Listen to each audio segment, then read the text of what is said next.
დილამშვიდობისა. ეს საქართველოს პირველი არხია, თქვენ უყურებთ გადაცემას პირადი ექიმი მარი მალაზონია ჟესტურ ენაზე თარგმანი. როდესაც ადამიანზე ვსაუბრობთ, ჩვენ პრაქტიკულად სიცოცხლეზე ვსაუბრობთ და ვსაუბრობთ ყველა ეტაპზე ადამიანის სიცოცხლისა. ამიტომ ყოველდღიურობა, რომელიც ჩვენი ცხოვრების წესის სახელით არის ცნობილი, გადამწყვეტი შეიძლება აღმოჩნდეს როგორც ჯანმრთელობის, ასევე ავადობის ჭრილში. თუ გავითვალისწინებთ, რომ ცხოვრების წესის სხვადასხვა ფაქტორების ერთობლიობა ერთგვარ რუტინას ქმნის, განსაკუთრებით საყურადღებოა ეს რუტინა სხვადასხვა ასაკობრივ ჭრილში. მაგალითად, როდესაც ბავშვებს ვაკვირდებით, ახალგაღვიძებულ პატარას, რა თქმა უნდა, ძალიან სასიამოვნოა მათთან ურთიერთობა და არაფერი სჯობს მათთან ერთად ნებისმიერ აქტივობას. თუმცა თუ დავაკვირდებით, სწორედ ამ რუტინის ფარგლებში სხვადასხვა აქტივობის მონაცვლეობა იქნება ეს ხელპირის დაბანა, საუზმე, თამაში, მეცადინეობა, თავშექცევა თუ მრავალი სხვა, რაც თავარია ჩვენთან მშობლებთან ურთიერთობა, ეს ყველაფერი ქმნის იმ ერთობლიობას, რომელიც საბოლოო ჯამში განსაზღვრავს, როგორია ჩვენი პატარას ცხოვრების წესი. არის თუ არა რუტინა კარგი ან ცუდი, აი ეს არის ერთ-ერთი ყველაზე დიდი თავსატეხი, რომელიც აქვს სხვადასხვა დარგის პედიატრებს, ანუ ბავშვთა ექიმებს სხვადასხვა სპეციალობით და შესაბამისი კვლევებიც სტარდება ამ მიმართულებით და დღეს ერთ-ერთ ასეთ კვლევას გაგაცნობთ.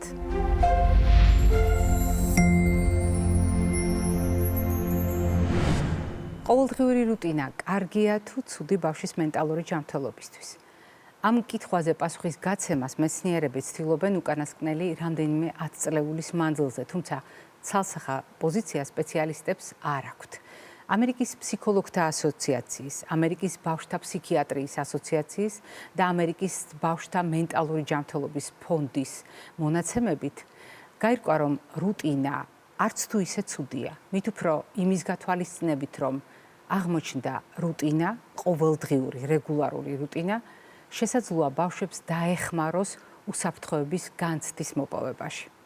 სწორედ ყოველდღიური რუტინა დაეხმაროს პატარებს დამოუკიდებლობის მოპოვებაში. ძალიან ხშირად ყოველდღიური რუტინა ამცირებს კონფლიქტებისა და ძალაუფლებისათვის ბრძოლის რისკს, როგორც ოჯახის გარეთ, ასევე ოჯახის შიგნით, მაგალითად, მშობლებისა და შვილების ურთიერთობის ფარგლებში. ამის გათვალისწინებით კვლევის ავტორები ურჩევენ მშობლებს, რომ გაითვალისწინონ შვილებთან თანამშრომლობის აუცილებლობა. რას გულისხმობს? პირველი, შეიმუშავონ ერთად ყოველდღიური გრაფიკი და ეს აუცილებლად ერთად უნდა გააკეთონ მშობლებმა და შვილებმა. აუცილებლად გაითვალისწინონ მეორე ფაქტორი, რომელიც გულისხმობს წინასწარ ნაბიჯების გადადგმას ამ გრაფიკის ფარგლებში და მესამე აუცილებელი კომპონენტი არის ცვლილებების გათვალისწინება იმისთვის, რომ ბავშვისთვის ყოველდღიური რუტინა არ იყოს მომაბეზრებელი და მისი ცხოვრება არ აღმოჩნდეს ერთფეროვანი.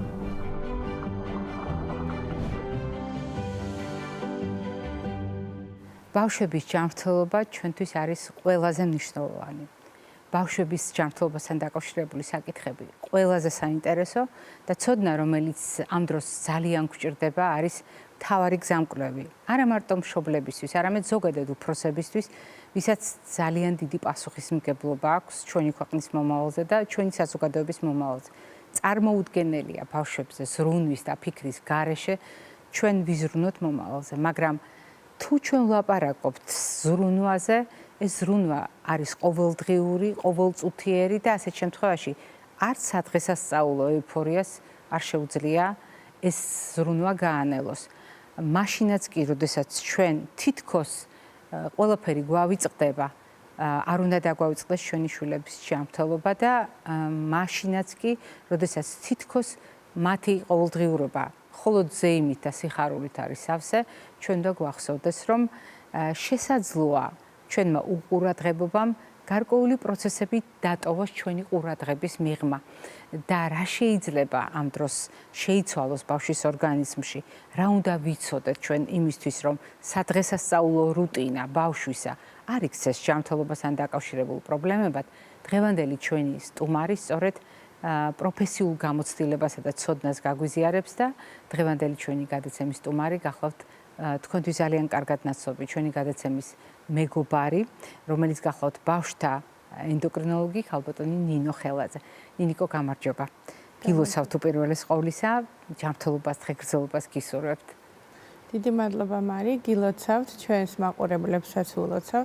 ყველა ჯანმრთელი და ბედნიერი მინდა იყოს ამ ახალ წელს და ყველა მაინც სამწუხაროდ ყურადღება უნდა მივაქციოთ თუნდაც სადღესასწაულო დღეებში ჯანმრთელობის საკითხებს, განსაკუთრებით ჩვენ შვილებთან დაკავშირებით და სამწუხაროდ კი არის ახალი წელი ყოველთვის მუდამ ხიარულობის, ბედნიერების, ახლობლების მონახულობის, კეიფის და დროს ტარების პერიოდი ჩვენს ქვეყანაში, თუმცა ხანდახან ისეც ხდება, რომ რაღაცები გამოგვეპარება ხოლმე ყურადღებიდან და უნდა მაინც ვიცოდეთ, რომ ეს თუდად არ უნდა აისახოს ჩვენი შვილების და ბავშვების ჯანმრთელობაზე. რა შეიძლება გამოგვეპაროს, რა შეიძლება მოხდეს, რა შეიძლება დაუშავდეთ იმ პერიოდში, როცა დედიკოდები და მამიკოები სამზადისით არიან დაკავებული, ნამდვილად ეს აქტუალური საკითხებია თან ყოველწლიურად. როდესაც ჩვენ ბავშვებს ზრუნვით, კრიტიკულად უყურებთ ჩვენს ყოველდღიურობას, გასათვალისწინებელია თავად ბავშვების რუტინა. და რასაკვირველია, ბავშვთა ენდოკრინოლოგის სტუმრობა გადაცემაში შეიძლება ბევრისთვის ქმნიდეს მოლოდინს, რომ ჩვენ ახლა მხოლოდ წონაზე ვაპირებთ საუბარს. რატომღაც არსებობს ასეთი სტერეოტიპი, როდესაც ერთი პროფესია ერთ პრობლემასთან არის ასოცირებული. მაგრამ სინამდვილეში დღეს ჩვენ ვლაპარაკობთ მდგომარეობაზე, განსაკუთრებით სადღესასწაულო დღეებში. მაგრამ ჩვენ ახლა ვლაპარაკობთ ბავშვის და ვსაუბრობთ ბავშვის ყოველდღიურობაზე, როდესაც მისი აქტივობის ყველა ფორმა იცვლება. იცვლება ბავშვის ძილის რეჟიმი, იცვლება ფიზიკური აქტივობა, იცვლება კვება და ეს ყველაფერი თავის კვალს ტოვებს ბავშვის ჯანმრთელობაზე, პრაქტიკულად ჯანმრთელი ბავშვების შემთხვევაში და იმ ბავშვების შემთხვევაშიც, ვისაც ესა თუ ის პრობლემა სადღესასწაულო დღეების დადგომამდე ჰქონდათ. როდესაც ვაფასებთ ბავშვის ორგანიზმის უხილავ სამყაროს, სარეგულაციო მექანიზმებს და იმ უხილავ ნივთიერებებს, რომელთა დამსახურებით ხდება ყველა ეს პროცესი, ჩვენ პრაქტიკულად ვლაპარაკობთ ბავშვის შეცვლილ ჰორმონულ სტატუსზე. რაც მე ჩამოვთვალე, ნინიკო, ძილის დარღვევა, კვების შეცვლა, ფიზიკური აქტივობის და ასე შემდეგ. იმ დატვირთვის პირობებში, რომელშიც აღმოჩნდებიან ხოლმე მაგალითად სადღესასწაულო დღეებში და არდადეგების დროს ჩვენი შვილები. ეს არის თუ არა წინაპირობა იმისა, რომ ის უხილავი კონფიგურაცია ჰორმონებისა, რომელიც მათი ორგანიზმის ცხოველქმედებას განსაზღვრავს, ასევე შეიცვალოს. დიახ, რა თქმა უნდა, მარი, ჩვენ არ გვინდა ვიყოთ აღქმული როგორც ტკბილეულობის პოლიცია ამ შემთხვევაში და შედარებით ნაკლებად შევეხებით მაგ თემას, თუმცა დიახ, ყველა არდადეგების და დღესასწაულების დროს ერთ-ერთი მნიშვნელოვანი რაც ირღვევა არის ძილი. და რამდენად მნიშვნელოვანია ეს და რამდენად სერიოზულ გავლენას ახდენს ბავშვების ჯანმრთელობაზე, ძალიან უჭირთ თვითონ ბავშვებს ამის დაჯერება და მშობლებსაც კი იმის აღქმა, რომ ყველა მნიშვნელოვანი ჰორმონი, რომელიც ზრდისთვის, განვითარებისთვის, გარდატეხის ასაკისთვის არის აუცილებელი, ღამე 7 წყნარი ძილის დროს გამომუშავდება და ყველა ბავშვმა აუცილებლად უნდა დაიცვას ის მინიმალური ასაკობრივი რაოდენობა საათების ძილის, რაც მათ ეკუთვნის. მაგალითად, სკოლის ადრეული სკოლის ასაკის ბავშვმა მინიმუმ 9 საათი 7 აუღელებელი წყნარი ძილით უნდა იძინოს და უკვე თითქმის დასულმა 8 საათი მაინც უნდა გამოიძინოს, რომ მათი ჰორმონალური ბალანსი ნორმაში იყოს, მათი ზრდა იყოს ადეკვატური და მათი აღქმა, მეხსიერების უნარი, დასწავლის უნარიც არ შეიცვალოს. კი, შესაძლებელია საახალწლოდ რაღაცა 1-2 საათით გადაცდენა გქონდეთ, მაგრამ რუტინა, დისციპლინა და ეს მათი კვების დღის წესრიგი რეჟიმიდან მნიშვნელოვანი გადახრა რა თქმა უნდა, სერიოზულ დისონანსს იწვევს მათ ჯანმრთელობაში და თუ ეს დიდხანს გაუგრძელდა და კვირეები და თვეც კი გაგრძელდა, ის უკვე შესაძლებელია აისახოს მათ ჯანმრთელობაზე არასასურველი სახით. კი, ექიმები ალბათ დაგიდასტურებთ, რომ ახალი წლების დამთავრების პერიოდში უკვე იანვრის ბოლოს მომართვიანობა ჭარბიწონის თუ სხვადასხვა კუჭნაწლავის პრობლემების გამო კი რამდენადმა იზრდება. და არის, რა თქმა უნდა, ბავშვები, ვისაც ქრონიკული დაავადებები აქვთ, რომელზეც უკვე თავიდანვე სანამ დავიწყებ საახალწლო სამზადისს, მანამდე უნდა ვიფიქროთ და რაღაცა გეგმები მანამდე დააწყოს თადარიგიანმა მშობელმა. როდესაც ჩვენ შესავალში ვთქვით, რომ ეს ეხება საერთო კანონზომიერება პრაქტიკულად ჯანმრთელი ბავშვებისთვის და პრობლემების მქონე ბავშვებისთვის. ერთ-ერთი ყველაზე საყურადღებო ჯგუფი, რომელიც მე ვფიქრობ, საგანგებოდ საუბარს მოითხოვს და იმსახურებს, რასაკვირველია, ეს არის ბავშვები, რომელთაც აქვთ ქრონიკული პრობლემა და ეს პრობლემა განსაკუთრებით შემზღუდავი შეიძლება აღმოჩნდეს მათი ასეთი გათავისუფლებისა, თუნდაც სადღესასწაულო და თუნდაც არდადეგების პერიოდში. მიუხედავად მათი სურვილებისა, სამწუხაროდ მედიცინა ვერ აძლევს მათ ასეთ სითამამეს ხოლმე და ყოველთვის ჩნდება ბარიერები, რომელსაც უწესებს მათი ჯანმრთელობის ესა თუ ის პარამეტრი. მე მხედველობაში მაქვს ბავშვები, რომელთაც აქვს შაქრიანი დიაბეტი ტიპი 1. მე ხაზგასმით ვამბობ ტიპი 1, იმიტომ რომ ჩვენმა მაყურებელმა ძალიან კარგად იცის, რას ნიშნავს ინსულინზე დამოკიდებული მდგომარეობა, როდესაც ორგანიზმს მუდმივად ვაწოდით ამ ნივთიერებას. მაგრამ მოდით თქვენ ცოტა მოგვიყევით იმის შესახებ, რა ტიპის სირთულეებია ამ ბავშვებისთვის, ვისაც მსგავსი დიაგნოზი აქვს, ეს დიაგნოზი აქვს. თავად სადღესასწაულო დღეებში, მერე როდესაც მეტნაკლებად ჩვენ ვითვალისწინებთ შესაძლო დარღვევებს და მისი გამოსწორების გზებზე ვფიქრობთ და როგორ ხდება ამ ყველაფრის ნორმალიზება. თვითონ მშობლებთანაც ხშირად მიყვარს თქმა, რომ ქრონიკული ნებისმიერი პათოლოგიის მქონე ბავშვი ძალიან მნიშვნელოვანია, რამდენად ინფორმირებული და ყოჩაღი მშობლები ყავთ და რამდენად სწორად ესმით მათი დაავადება. ზუსტად აქედანვე გამომდინარე, თავიდანვე ის მენიუ, მათი გრაფიკი, ვინსაც წავა, ვის ესტუმრებიან, რა იქნება საახალწლო სუფრაზე, რამდენად გაგებით და სწორად მოეკიდებიან ის ადამიანები ამ მდგომარეობას, ვისთანაც ბავშვს დღესასწაულის პერიოდში მოუწევს ყოფნა. ოჯახი სტუმრები ან ვისთანაც ბავშვი მივასწორებთ. ხო, არ არის საჭირო ბევრი არასწორი მესიჯია, რომელიც ამ დროს შეიძლება მათთვის გულსატკენი იყოს. ან მაგალითად, ამ ერთხელ ჭამე რა უჭირს. ან ის რომ შენთვის არ შეიძლება და ესეთი რაღაცეები შესაძლებელია ძალიან გზნობიარე იყოს ამ პერიოდში, იმიტომ რომ იმათაც ისეთივე მხიარული ახალი წელი უნდა გქონდეთ, ბედნიერი და ისეთი რაღაცები ცავსე, როგორც ყველა ნებისმიერ ადამიანს. და ეს არ არის საჭირო რაღაცა ძალიან რთული რეჟიმი ან თავგანწირვა, რაღაცა ზომიერი რაოდენობით შესაძლებელია მათ ყველაფერი გასინჯონ, ოღონდ გაიკეთონ სწორი რაოდენობა ინსულინი. ის სწორად გათვალონ, რა რაოდენობით მიღებულ საკვებს, როდის, რამდენი ინსულინი ეკუთვნის და წესით ყველა ქრონიკულად მოავადე და დიაბეტის მქონე მშობელმაც და ბავშვმაც ეს კარგად უნდა იცოდნენ. ამავე დროს ასევე უნდა გათვალონ ფიზიკური აქტივობა, იმიტომ რომ ხანდახან ბევრი ბავშვები ერთად არიან, დარბიან, დახტიან, ესეც ფიზიკური აქტივობაც მონაწილეობს უშუალოდ გლუკოზის მეტაბოლიზმში და სისხლში გლუკოზის დონის რამდენი არის მაღალია თუ დაბალი. ესეც მეტნაკლებად უნდა იყოს ანუ დოზებთან მიმართებაში უნდა იყოს გათვალისწინებული. თუ ბავშვი ძალიან ბევრს იაქტიურებს ფიზიკურად, მაშინ შეიძლება ოდნავ ნაკლები ინსულინი ჭირდებოდეს. თუ ის საერთოდ არ იქნება ფიზიკურად აქტიური და უბრალოდ დაჯდება და დროს გაატარებს ხვებთან ერთად და დატვირთვა ფიზიკური ნაკლები იქნება, მაშინ ცოტა მეტი ინსულინი ჭირდება და ის ზუსტად უნდა იყოს გათვლილი იმ სახამებელზე, ეს იქნება ტკბილეული სახით თუ ცომეული სახით მიღებული, რამდენის მიღებასაც ის აპირებს და რა თქმა უნდა სასურველია, რომ წინასწარ მეტნაკლებად გათვალოს რისი მირთმევა უნდა, როგორია ამ საკვების გლუკოზის შემცველება თუ გლიკემიური ინდექსი და შესაბამისი რაოდენობით ინსულინი გაიკეთოს. ამ აურზაურში ყველაზე მნიშვნელოვანია, რომ მათ არ დაავიწყდეთ ინსულინის ინექციის გაკეთება. ამისი რისკი არსებობს. ამისი რისკი სამწუხაროდ არსებობს.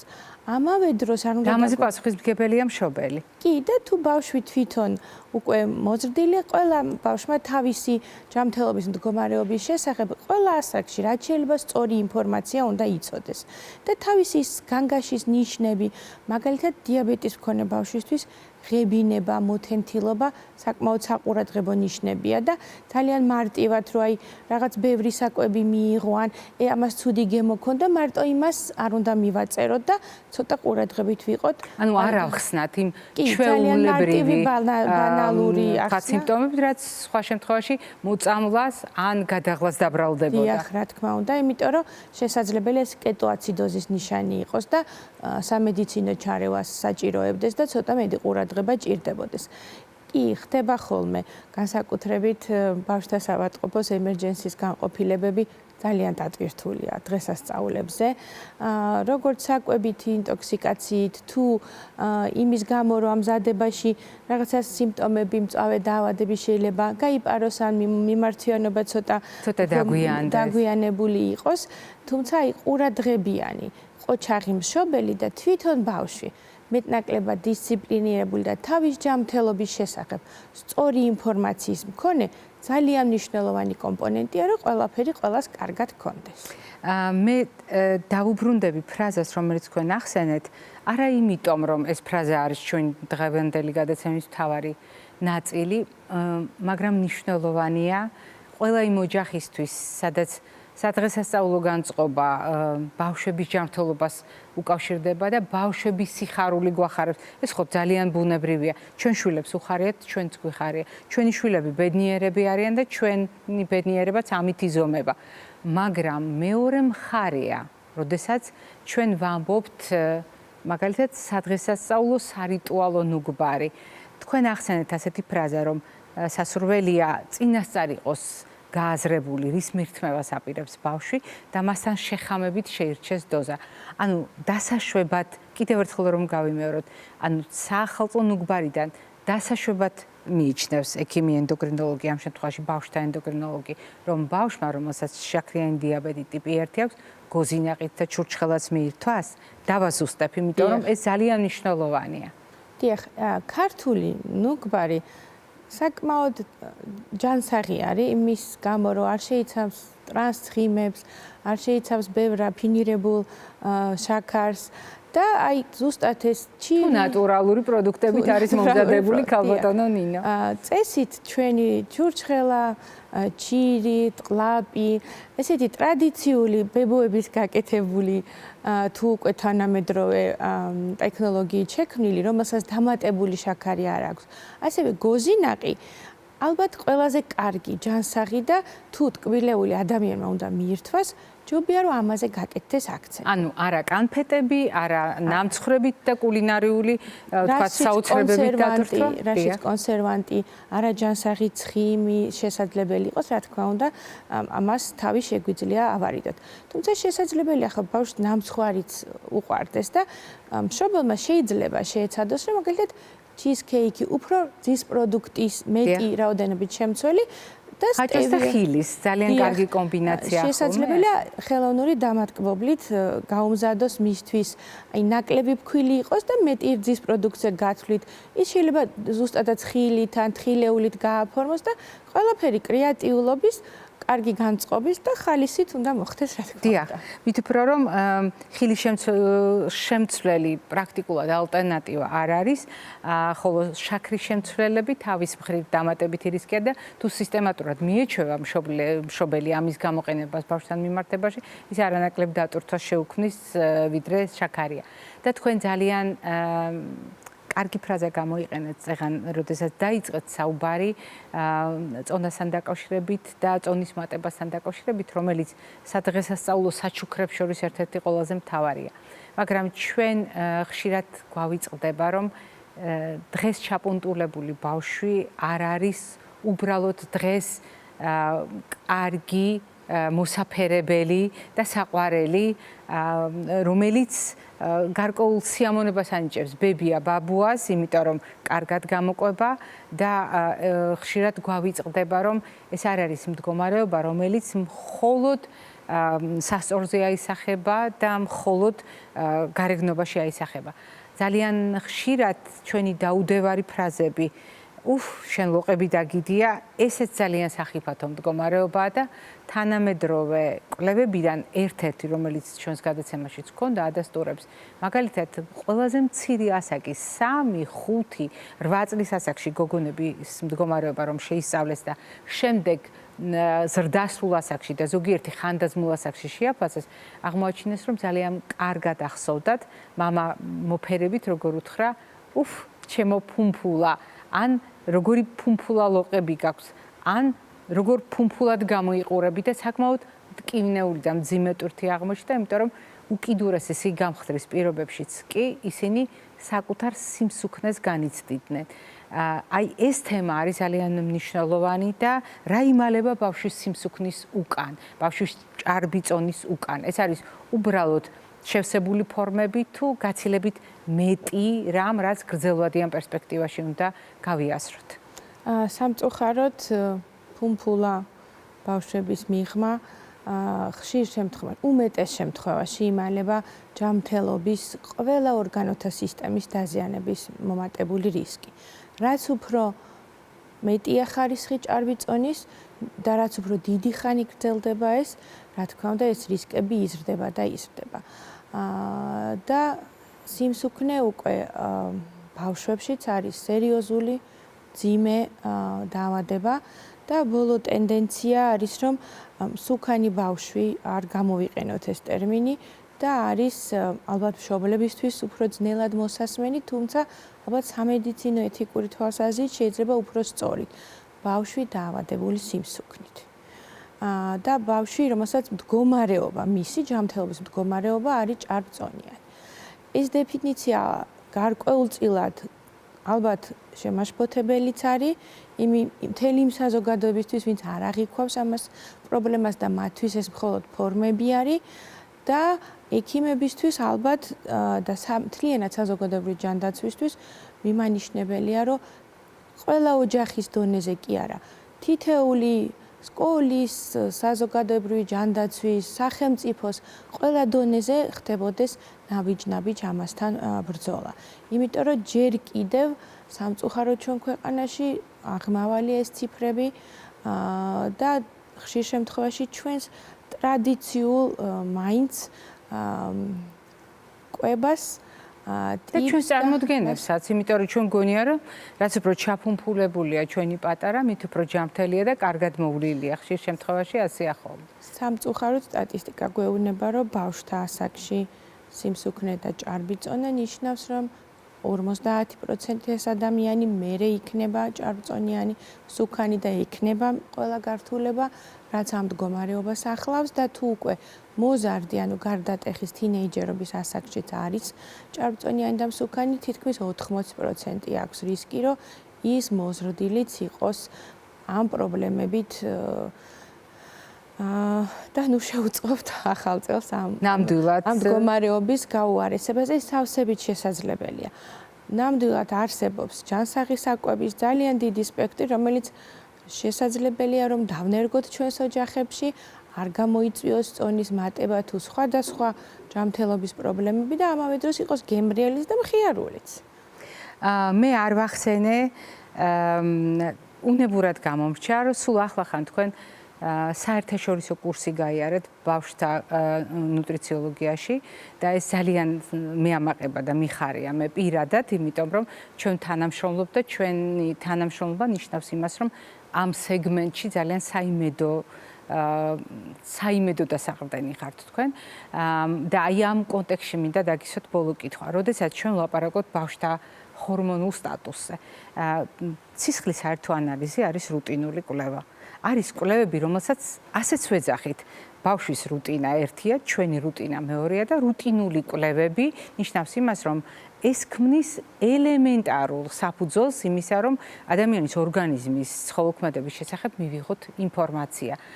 ჰორმონულ სტატუსს ასეთი რუტინული კვლევა სჭირდება, ვის სჭირდება ასეთი კვლევა და რა შემთხვევაში უნდა იყოს მშობელი მხიზლად?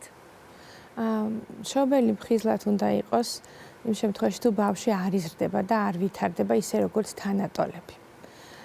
განსაკუთრებით ზრდის პარამეტრები და ის ზუსტად ახალი წლის პერიოდში, როცა ნათესავებს ხშირად შეხვდებიან, ხანდახან ესმით კომენტარი, რომ უი, რაღაცა ასე პატარაა, უი, ეს არ გაზრდილ, აი ეს როგორ დაიწია, ან გაასწრო და ერთი ასაკის არიან და ეს ხშირად ძალიან გულის ტკივილის მიზეზი შესაძლებელია იყოს. ალბათ ყველაზე მთავარი არის კარგად ინფორმირებული მშობელი, რომელმაც უნდა იცოდეს ნორმა რა არის. ნორმა არის, რომ ყველა ბავშვი გაიზარდოს, განვითარდეს და შეძლოს უმეტესობა ის რაღაცები, რასაც აკეთებენ მისი თანატოლები. სწავლა, მხიარულება, მეგობრობთან ჯანმრთელი ჯანსაღი ურთიერთობა, ძილი, დამახსოვრება და ისეთი რაღაცეები. კანი მშრალი არ უნდა კონდეს, მისცვენა არ უნდა კონდეს, ადვილად მტრევადი ფრჩხილები უნდა კონდეს, ყოველდღიურად ჯანსაღი, ნორმალური ფორმირებული კუჩი გასვლა უნდა მოახერხოთ, შარდვის დროს არ უნდა კონდეს პრობლემები, ან ენურეზი და ასე შემდეგ, ანუ ღამით უნდა შეძლოს თავის შეკავება უკვე 3-5 წლის ასაკის შემდეგ ბავშვმა. ესეთი სიმპტომები თუ ბავშვს არ ქონია და უცებ განვითარდება, აუცილებლად უნდა მიმართოს პედიატრს. რუტინულად თვითონ მშობლის გადაწყვეტილებით ჯანმრთელ ბავშვს ასე ჰორმონების გაზომვა არ არის რეკომენდირებული და მიზანშეწონილი. ძალიან დიდი მადლობა ნიკო დღევანდელი სტუმრობისთვის, მადლობა რეკომენდაციებისთვის. მე დარწმუნებული ვარ, მშობლები გაითვალისწინებენ თქვენს რჩევებს. მაყურებელს შევახსენებ, დღევანდელი ჩვენი გადაცემის სტუმარი გახლდათ ბავშვთა ენდოკრინოლოგი, ნუტრიციოლოგი ქალბატონი ნინო ხელაძე და მე არ გემშვიდობებით, რასაკურველია ვაგრძელებთ კვებითი შუქნიშნით.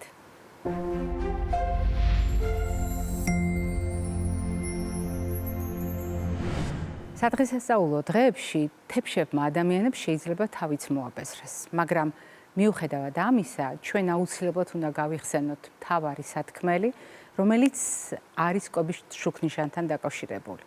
არა იმიტომ, რომ სამფერი რეკომენდაცია უნდა გაგიზიაროთ, არა იმიტომ, რომ მხოლოდ მოძრაობასთან ასოცირებული რეკომენდაციები უნდა გაგიზიაროთ, არამედ იმიტომ, რომ ჩვენი ყოველდღიური კვება მთავარი პრინციპებით მოვაქციოთ ერთ თეფშზე.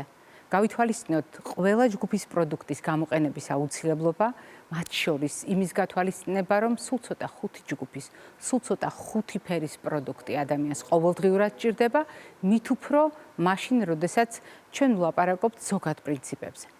განსაკუთრებით მნიშვნელოვანია ეს ყველაფერი ბავშვებთან დაკავშირებით.